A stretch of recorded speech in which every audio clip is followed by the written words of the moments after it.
My joy is gone, grief is upon me, my heart is sick.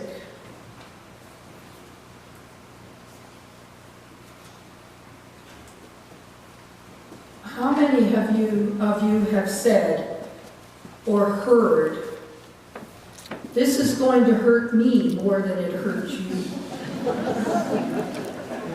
Come on, admit it. Okay, so let's see how many of you have heard it. Okay, so how many then used it? Yeah. I tried not to, but that's sometimes what we heard.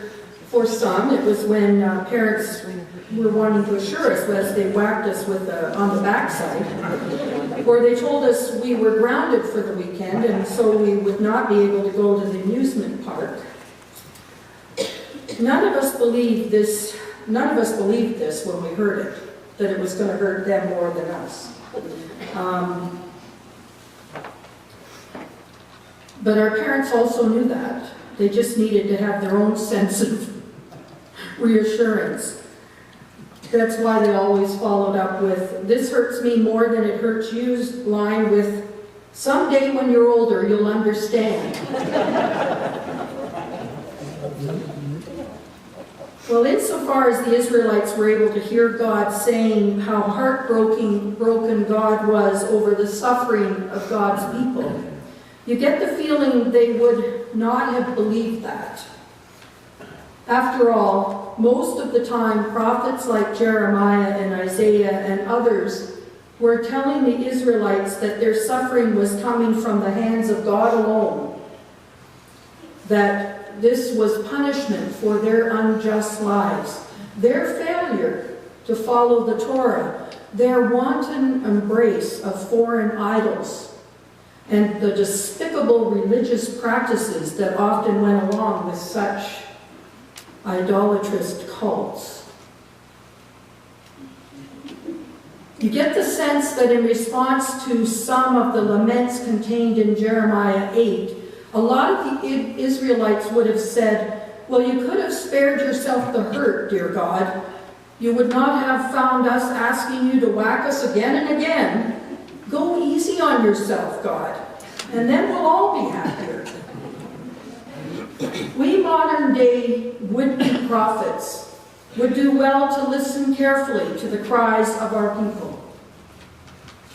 As would-be prophets of God, we sometimes have gotten too caught up in our own righteousness. We heard about that a little bit last week. We may demand of others God's justice, but in a highly complex and competitive world, the doing of justice may not be so clear-cut.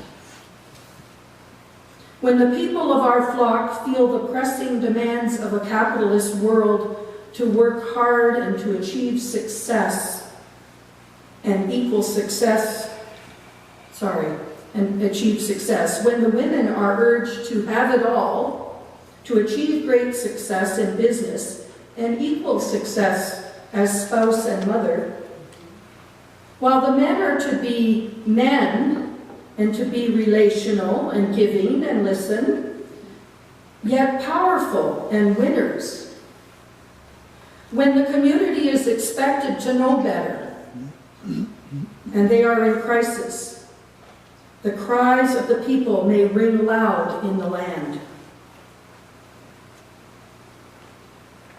I think part of the problem is that preoccupation with keeping up the appearance of holiness, and that blinds us to our shortcomings.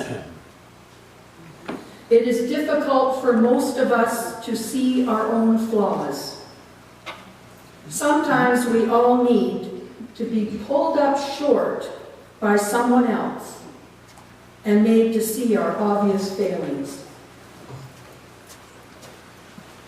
The people of Jerusalem were so blinded to their own wrongdoing that they would have had no problem joining the psalmist in begging for God's compassion to heal them while praying for God to destroy the heathen with anger. The reality is that we, like the people of Jeremiah's day and Jesus' day, do not know the justice of God.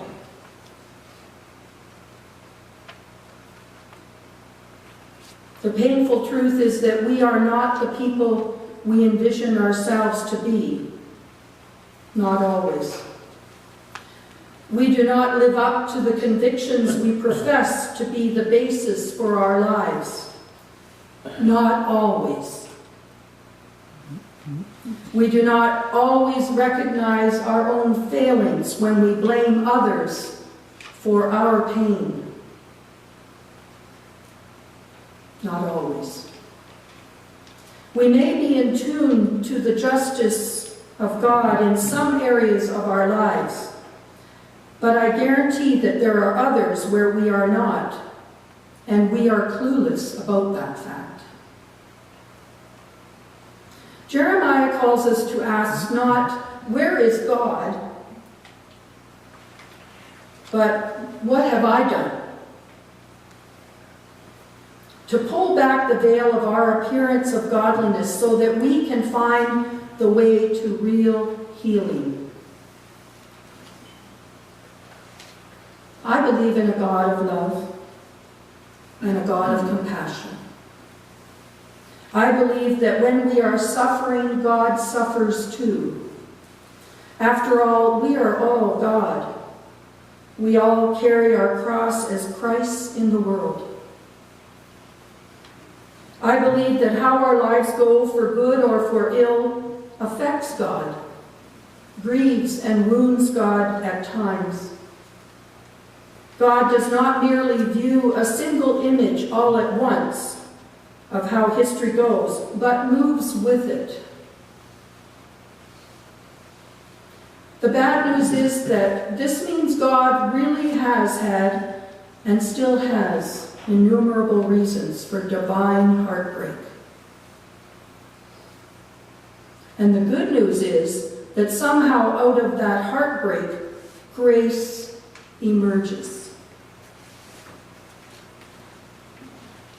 Grace comes because God's heart breaks. Because God is loving and tender enough in the first place for God's heart to break. A lyric in a how many remember Carly Simon? Showing my age. Good. Showing your age. A lyric in a Carly Simon song of some years back is, "There's more room in a broken heart."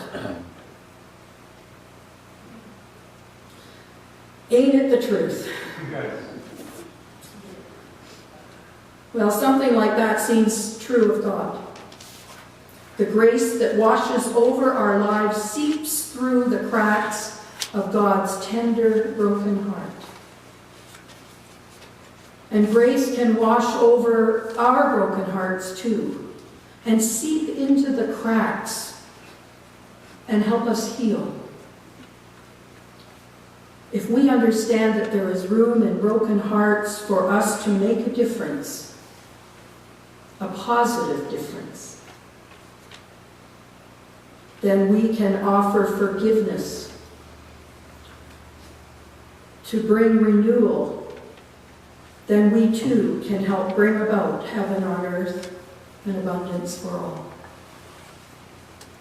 And when that grace in turn comes to us, think about it for a moment, the grace comes to us. Our hearts break too, because of the unexpected beauty of that.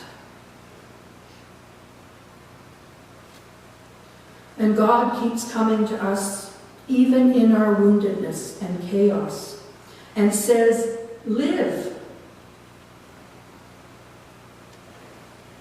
And in the end, God shows us an image of Christ so that we may understand the depth of God's desire for us all.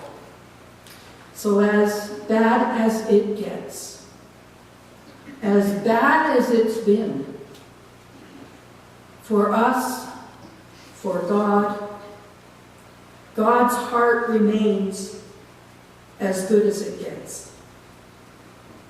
Amen.